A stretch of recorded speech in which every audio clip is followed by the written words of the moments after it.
भारतीय reserve bank की फरवरी 2026 की मॉनेटरी पॉलिसी कमेटी यानी कि एमपीसी की मीटिंग आज यानी 4 फरवरी से शुरू हो रही है। 6 फरवरी को ये एमपीसी खत्म हो जाएगी, जिसके बाद आरबीआई गवर्नर संजय मल्होत्रा द्वारा फैसलों की अनाउंसमेंट की जाएगी।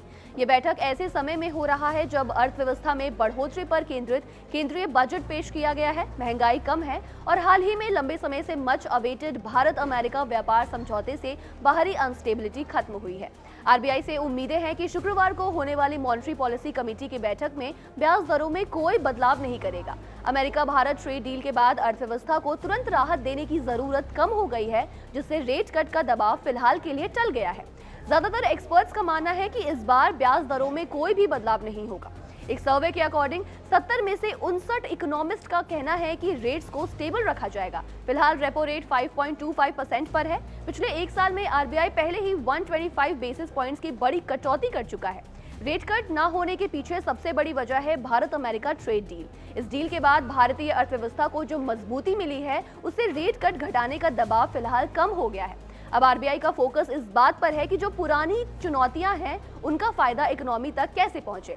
आरबीआई गवर्नर के अकॉर्डिंग भारत इस समय गोल्डी लॉक्स फेज में है, यानी हमारी इकोनॉमी न बहुत ज्यादा तेज है और ना ही सुस्त, और ये बिल्कुल सही रफ्तार पर है। चालू फाइनेंशियल ईयर में जीडीपी ग्रोथ 7.4% रहने की उम्मीद है। अगले साल के लिए ग्रोथ अनुमान 6.8 से 7.2% के बीच है। आरबीआई ने इस साल के लिए महंगाई का अनुमान सिर्फ 2% लगाया है, जो काफी अच्छी खबर है। इकरा की चीफ इकोनॉमिस्ट अदिति नायर ने कहा कि एजेंसी के अनुसार इस समय विराम उचित है ताकि जनवरी 2026 की खुदरा महंगाई यानी कि सीपीआई और एफवाई 2023-24 से 25-26 तक के जीडीपी आंकड़ों का एनालिसिस किया जाए। क्रिसल के चीफ इकोनॉमिस्ट धर्मकीर्ति जोशी ने कहा कि कम महंगाई आरबीआई को रेपो रेट में कटौती पर विचार करने की गुंजाइश देती है। बजट भी फिजिकल डिसिप्लिन के कारण महंगाई बढ़ाने वाला नहीं है और अर्थव्यवस्था की स्थिति भी ठीक है।